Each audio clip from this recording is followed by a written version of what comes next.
Hey guys, and welcome back to another episode. And I am currently at the airport flying back to London, sitting in a Pizza Express waiting for my pizza to arrive. And I'm flying back to obviously to see my family and stuff, but I'm also flying back because I bought another car. The last time I was back in London, I didn't really have anything fun to drive around in. And so I went on the hunt for a car and ended up buying an E60 M5, but it's an absolute beast, I'm told. So I've not driven it, I've not even seen the car, but I've bought the car.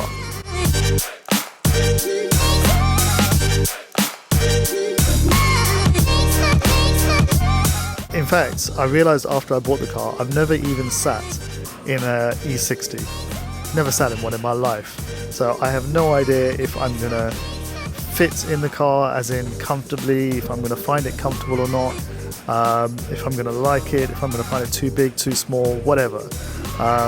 Never driven one of these M5s. I used to own an E34 M5 before, and I wasn't even looking for an E60. I was actually considering the E39 M5. I think that's the right one. This one came up, this E60 came up. I had to make a quick decision because the price was good. I will say it's the cheapest E60 M5 on the market, and on top of that, the mileage is actually quite decent as well, and it's had its rod bearings done. So anyhow, I'm flying back to London and I can't wait to drive the car. I'm going to land and take it out for a spin. So take care, and I will see you back in London. Well, first, it's a pleasure to meet you. Yeah, you too. And obviously, we've been chatting about this car a lot on the. Well, when did you inquire? It was through eBay at first, wasn't it? Originally it was through eBay. Through questions. Yeah. And then I think we're talking on WhatsApp, and then phone calls. And phone calls, and then I had your son calling me as well. So it sent like a bit of a family affair. Yeah. In this car. I mean, originally, when I saw the car, I mean, obviously, you know, E60 M5. I mean, what's not to like, really? Legend. Yeah, exactly. But then, you start looking into it and you start hearing about all horror stories and things like that. And initially I was like, oh, do I want to get into this? But the thing is that I've always kind of been a bit of a risk taker when it comes to cars and things like that. And I thought, if it's okay mechanically, then, I definitely want to try one of these. Yeah. And you had some problems with it when you bought the car originally. Exactly, yeah. And, when you said headaches, I thought I bought a big headache. And I took this car and part exchanged against another car that I had. Yeah. And when the car arrived, it sounded perfect. It ran well. I took it for a little drive. But I had a funny feeling because we brought it with a trailer. Right. Dropped it off and not heated it up. Yeah. So once I'd done the deal, I was like, I've got a great deal here. I've got a nice car. Yeah.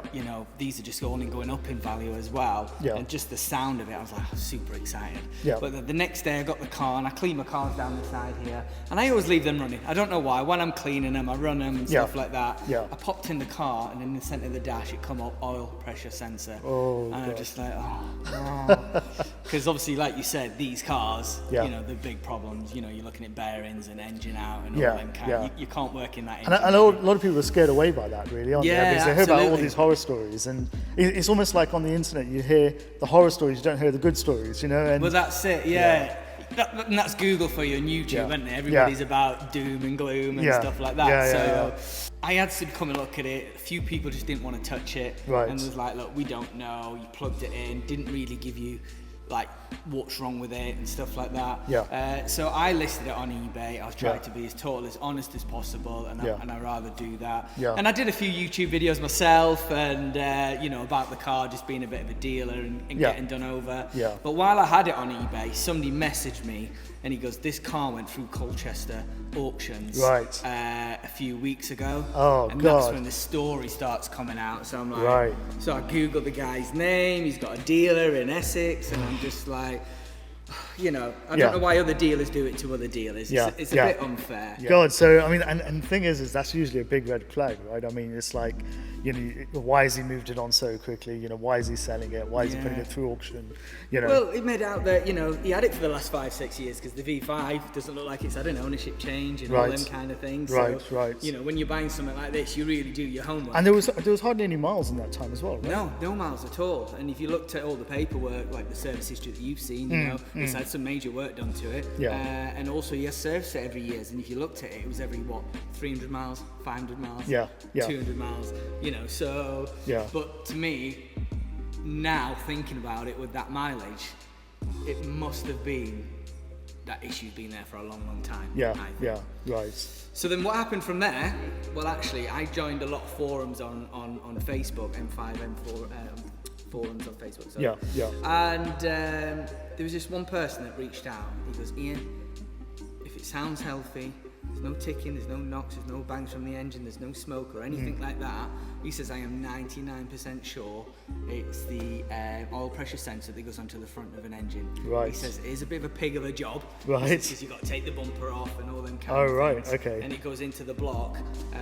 He goes, make sure you buy a genuine BMW one. So I did that, got it fitted. Yeah. And I ran the car up to temperature. Yeah. Because this light didn't come on for after, 2, 3, 4 minutes. Yeah. So when running from coal, it didn't until it got really, really hot that it popped on. Yeah. So I thought, right, I'm just going to get it right up to temperature. And like I said in my other videos, I took it for a drive and fixed it. Well, we've been out for a drive as well, and no issues. Drives really nicely, actually. I mean, just I have for to an say, old car, isn't it? Yeah, it's 19 years old. It doesn't feel it. That's the strange thing about it, right? I mean, it's technology-wise. I mean, it's got the screen. Okay, it's a bit of a dated screen, but these can be upgraded to the Apple CarPlay as well, which I'm probably going to do. But in terms of everything else, I mean, I love the fact that it's got analog dials. I mean, I sat in the new M5 the other day, and that has the digital display and everything like that. The screens are massive. Yeah, they're massive, and okay, it's all great, it's all modern and everything like that. But when you drive this thing, the sound of it, fantastic. It's amazing, honestly. And I think cars now, like, you can fix these. Yeah. You bought the new M5. If something goes wrong with it, it's going to be an expensive. Exactly. Yeah, exactly. Yeah. And that's the thing. A lot of dealers now, or mainly with dealers, it's not about fixing things, it's about replacing things. And then with those cars now, I mean, it's going to be replacing entire modules of things and things like that. And those are not going to be cheap. Yeah. So I like the fact that this is a little bit. It's not old school, but it's modern enough that. It can be used on a day-to-day basis. But they don't make the V10s anymore. This was F1 inspired, wasn't it? Yeah. With this engine, this gearbox and everything. So I don't think anything out there will give you a sound like this does. When it starts hitting the 4,000, 5,000, 6,000 revs, it's screaming at you. Yeah. Well, I was telling you, we've got the M4 as well. And in comparison, I mean, the sound of this compared to that, I mean, this is just streets ahead, honestly. So I'm really looking forward to sort of using this on a day-to-day basis. Yeah. I noticed also with the cold start, it's really loud, and then it nicely quietens down, and it's a little bit more. And I think you can drive this every day, can't you? Like, just if you want to. Yeah. I mean, I noticed it's got the auto mode and the manual as well, so you can I guess drive it around in the auto mode. On a day-to-day basis. I think I'm going to prefer the manual, at least for now. Maybe if I'm driving in and around London, the auto will be handy. But just generally speaking, the flappy paddles would be great. So what's plans with the car then? Obviously, because I sold it with a few issues. I said the parking sensors and a couple of other little things. And so what's the plans for you? So I'm going to drive it back to London, and I mean, this for me is going to be a daily driver almost, because I needed a car back here in London. I mean, that was the reason why I started looking, because I came back in December and I didn't have a car. I'd sold all my cars. I had the kids' cars to run around in, and I'm kind of having to wait for them to be available so that I can take the car around and things like that. And I thought, I can't be doing it like this. I need to have a car which is just ready for me to go in. But I needed something that was 4-door, that could fit 5 adults comfortably, that had decent power, that's enjoyable to drive and stuff like that. And that's why the M5 kind of came into mind. Originally, actually, I was thinking about an M3, but then I thought, you know what, the M5s are kind of same sort of money, and they're just a bit more practical, and so I think these are only going to go up in value as well. Yeah, definitely, I really do, and I'm not saying that because I bought one, but I think the V10 combination, the slightly more modern, the gearbox. And I heard a lot of complaints about the gearbox, the single clutch gearbox, and to be honest with you, when I took it out for a drive now, I thought it was fine. Yeah. I used to have an Alpha with a cellar speed gearbox before, and so I was kind of used to that single clutch. I'm always a fan of Alphas. I just love the look of cars. But that gearbox is horrendous. Yeah. And I was kind of expecting that, and it's not that. It's kind of an in between this and the twin clutch gearbox, like the Ferrari California that I has. That has a twin clutch gearbox, and obviously you get the delay. They're not. All these dual clutches and the modern clutches now where you don't feel anything. But you've got to just adjust your driving style a little bit for that. But your son's got an M4, hasn't he? Just like that one. And that gearbox, like when you're driving slow and stuff, it's horrendous as well, isn't it? That's a newer car as well. Yeah. And just exactly. Slow I put that into M2 mode, and I took off from a set of traffic lights, but I didn't sort of fully commit. And it was just jerking all over the place. I mean, I was actually really surprised. I mean, someone was laughing his head off, but it's just, you've got to drive those in a certain kind of way if you're going to be putting it into M2 and things like that.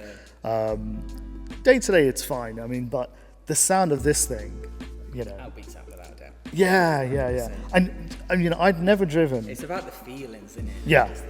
I'd never driven an E60 M5 before, right? I've never even sat in. Your first time? Yeah, I've never even sat in an E60 M5. So it's not like I looked at 10 cars and then chose one to buy. So what made you look for that car, find me, buy the car sight unseen, and just subject to obviously having a drive today?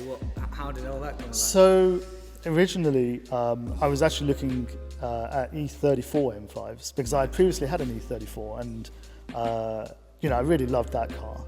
I had that for a few years and then sold it, and I'd always regretted selling that. And so initially when I started looking at E34 M4s, and I also bidded on one as well on an auction.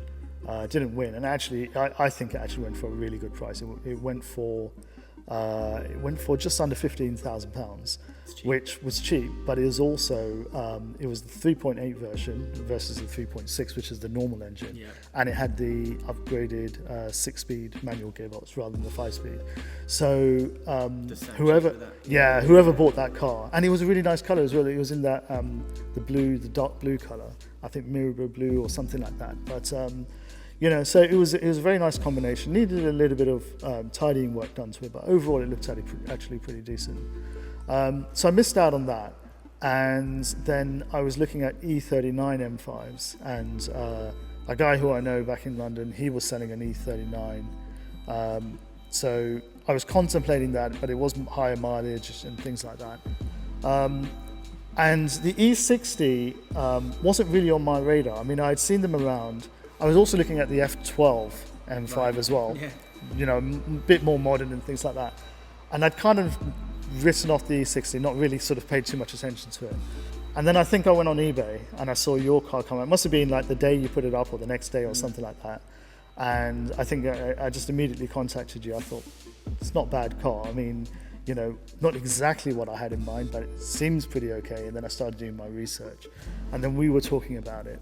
And I kind of had to make a quick decision on the car, and I knew it wasn't going to wait around for me to fly back here and then have a look at. Made a quick decision on it. Did a bit of HPI check and all of that, and saw that car checks out, mileage checks out, no accidents, all that kind of stuff. And I thought, okay, how bad can it be? And I've done that so many times where I've bought cars without even being in the same country. The California I bought, I was actually on holiday in, I think, Mauritius or something, and I had to do the whole deal and transaction, but I'd actually seen that car, but the whole decision and the purchase of it was all done while I was abroad. So I think my son came down and had a look at it. I said, just go down and have a look, check it over, see what you think. And he said it looks okay to me. I was like, all right, fine, let's do it then. had to persuade the missus at that point. Yeah. So yeah. Being loved. Yeah. Apart from the stickers. Yes. Well, yeah. We will come to the stickers because there's a lot of stickers on this car. To be honest with you, I wasn't sure about the color. Yeah. And seeing it, I love the color. Yeah. You know. So I'm actually really pleased overall because I'm going to be giving this a full detail. Yeah. Because I don't know if I mentioned, I used to have a detailing company out in Dubai and Abu Dhabi. We had offices in Dubai and Abu Dhabi. So I'm actually a master detailer myself. Oh wow. So I'm going to probably do this myself yeah. if I get the time. Probably the leather needs restoring a little bit. Yeah, exactly. Going to machine polish the whole of the outside, and then I don't know if you know Zymol. I've heard of them. Zymol wax. So we're going to Zymol the whole car. So I'm going to do all of that, and I think then it will come out really nice. Yeah. And I didn't realize at the time as well, it's the LCI version, so it's already got the updated lights and things like that, so that's really good. And I love the fact that it's got the original stickers on the back window as well, and I noticed on the windscreen it's got the stickers on that as well, it's nice that it's kind of original in that sense. So funny enough you say that M4 I got there in 2015, so it's 11 years old. Right. And, do you remember when you get that does not look 11 years old. It's crazy, isn't it? Yeah. It is crazy. But it's a pretty car, the Yas Marina Blue. Very pretty car. Yeah. But do you remember you got the phone cradle in the old BMWs? Oh yes, yeah. It's still got the wrap around it on the inside of that. To me, I think that's quite. No, so I'm looking forward to almost, I guess, daily driving it whenever I'm in London. So it certainly ticks all of those boxes. Suspension seems great. The steering seems great. I mean, all nice and tight, isn't it? It is, yeah. I mean, I'm going to get an inspection done by BMW anyway. Yeah. So just to have them go over the car and tell me if anything's needed. And this is one of the things. I mean, we've been speaking on the phone, and my son came down and he saw you as well.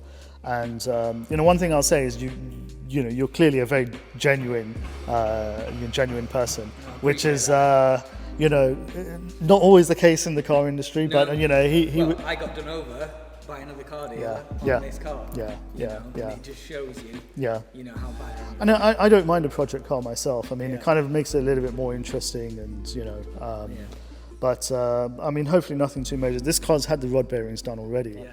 I think a lot of it comes down to maintenance as well and how well it's been looked after. I'll let you know how we're going along with this. I mean, I know you did a video on this car and it went viral. I mean, it's gone crazy, right? I mean, it's had like 80,000 views or something like that. Well, you'll be able to follow it on our channel anyway. So because we're going to have a series of videos on this. Planning a road trip in this as well. So in July, probably going to be going to either Scotland or over to Europe somewhere. Yeah. Oh, lovely. Yeah. Take care, mate. Thank you very much. Too, no problem. Yeah. Enjoy. Yeah, thank you. So one thing that we will be doing is debadging. And when I say debadging, I don't mean this badge. I mean these badges. And there are loads of them all around the car. So whoever had this car previously thought it'd be a good idea to splatter M badges all over the place.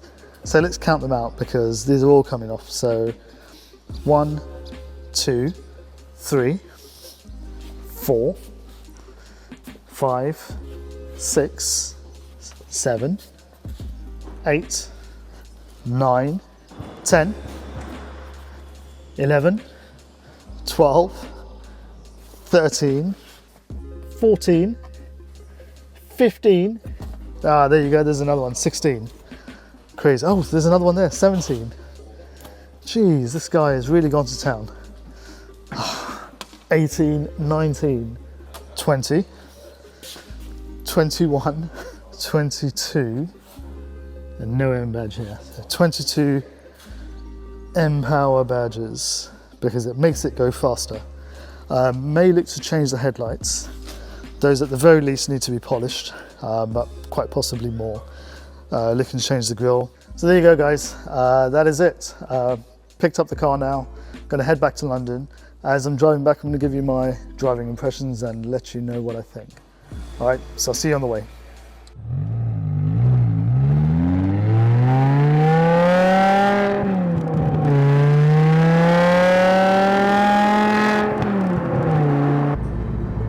So I'm heading back to London now and had a bit of time to get used to the car and figure out what it is and what it's like. And I have to say, this thing is a proper weapon, honestly. On the motorway, it just feels so solid. It feels planted. Maybe it's the tires, the suspension, but it just all feels really, really good. There's no noises, rattles, creaks, anything like that. It's exactly as you would expect it to be, and you can tell that it's actually, you know, been well maintained and looked after. But also it's testament to BMW's build quality as well. And this was back in the day when things were built properly. You know, you could tell that this is a really solid car. I mean, this is now done 88,000 odd miles, and it really feels like it's really well built. The quality of everything, the leather, the seats are amazing. I mean, these are really comfortable seats. And then the side bolsters. So this is something that I watched a lot of videos on these, right, because I wanted to familiarize myself as much as possible, and I never saw this in any of the videos. So this car is the LCI version, which is basically the mid-year facelift, midlife facelift. And in the earlier cars, which a lot of the videos had, they had active bolsters, right? Which basically, these bolsters, they squeeze in when you're cornering, they squeeze in to hold you. Now my car doesn't have that, and I'm not sure if LCI cars have them or not. Maybe if you have an LCI M5, you can tell me whether your LCI has the active bolsters or not. But what they have in this is on the right over here, where the seat controls are, there's the bolster support buttons, you can say, and you press it and it activates it manually, right? But it really holds you in. So the two side parts of the seat over here really squeeze you in really nicely. And I mean, you can loosen it if you want to, but it just feels much more of a bucket seat. But overall, the seat itself is fantastic. I mean, the leg extension, the whole thing feels really supportive. I can definitely feel that you can do thousands of miles in one of these things without a problem. And in addition to that, it's really, really comfortable, but the seat leather is of fantastic quality. And I think you don't get this leather in BMWs today. You don't. I don't think you do. It just doesn't feel the same. It doesn't feel as comfortable as these seats are. But the thing is, it's not comfort to the point where it's a luxurious car. These are still bucket seats. Very supportive. You feel like you can drive around the Nürburgring, and you know, these would really hold you in. So really impressive from that point of view. Now, a few other things is, I never thought I would like this finish here. I was actually thinking, you know, changing this over for something else, you know, maybe, and I've seen there's carbon versions and there's Alcantara versions, and I'm more of a traditionalist, so I saw them, I wasn't really too sure. I thought I'll see how I like this and whether I want to. I've seen this now. I definitely don't want to change this. This looks really, really good. I mean, this is not plastic, this is metal, and you can feel that, you can feel the grain in it. You know, it feels like a proper car. It really, really does. A really well built BMW. For me, this does not feel like a dated car at all. It's got the mod cons that you would want. It's got auto lights. I think it's got auto wipers as well. It's got cruise control. It hasn't got radar, but I can forgive it for that. It has the iDrive system, and a lot of people really slate the system, but I think my iDrive system has actually been updated. So it doesn't look as dated as some of the other systems that I've seen in some other videos. So I think that's a good thing. But what I probably will do is I'll probably upgrade it to the Apple CarPlay and, you know, use that instead. But I have been able to connect my phone up for music, so that's great. I've got music, my own music playing through here, which is good. And the sound system is really good as well. I love the fact that it's got these old school dials, you know, the analog dials. The M button does transform it, and we'll talk about more about that in another video.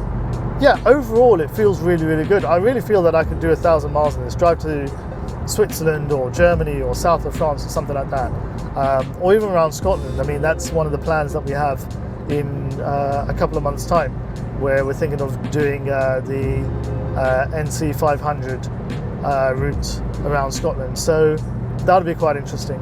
It's got heated seats, which is going to be handy in the winter. I don't think we've got them in the back. It doesn't have 4-zone climate control, it has 2-zone climate control. Oh, my fuel light just came on. I think I'll be seeing a lot of that. The other thing is that the drive of this car. Now, the brakes are really good, first thing I'll say. It's got nice large brakes and they do really work well. I noticed that they're all drilled, but the steering really blows me away.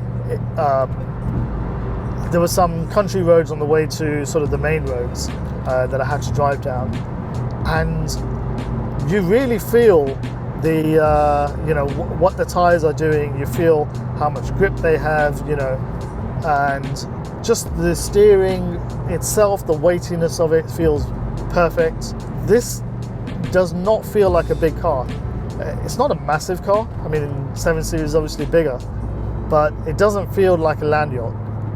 It feels a lot smaller and more nimble than the size would suggest. This is obviously not drive-by-wire. This is old school drive, and it feels really, really good. Power is there. I mean, it feels very responsive. I'm in 7th gear at the moment, and put my foot down and it moves.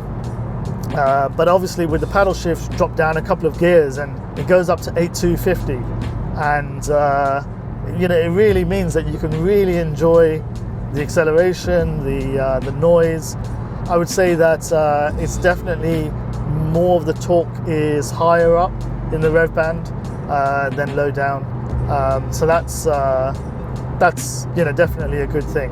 I feel anyway. It means that you're driving it in higher revs, but then it goes up, the revs go on.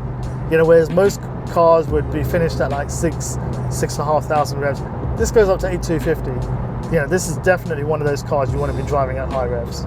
Sound-wise, what do I think? I mean, it's pretty quiet in this car. I am sticking to the speed limit. I'm doing 70 miles per hour, and it's quiet in here. And overall, it's well insulated. It feels well put together. So pretty impressed overall. So what do we have planned for the car? Well, first of all, I'm going to take it actually to BMW and let them do an inspection on the car and see what they say, see what their thoughts are. It feels pretty good to me, so hopefully they don't find anything. It's had an MOT, which is the annual test, but I want BMW to look over it and tell me what their thoughts are on the car. So I'm going to get that done, and I'll be sharing that all with you. We're going to remove all those stickers, right? I mean, the stickers are just ridiculous. There should be not be this many stickers on the car. Those are all going to come off. We're going to detail the car inside and out, machine polish it, really get it looking good. We're going to do the interior. I would imagine that all the leather needs to be treated. The leather's actually in really good condition. A little bit of wear over here on this bolster, but apart from that, looks really good condition overall. But one other thing that I'm going to do is I'm going to do a comparison. Old school BMW M5 versus new school BMW M4. And we're going to do a comparison of the two cars and see how they fare, which one comes out on top. The M4, I would say, is definitely faster. Although I've not really pushed this, so hard to say. But the M4 does feel quick when accelerating. But it's not all about acceleration. It's not all about 0 to 60 times or 0 to 100 times and all of that. It's how you feel in the car. So I'm going to be doing that comparison as well. If you haven't done so already, like and subscribe, and we'll see you in the next video. Take care.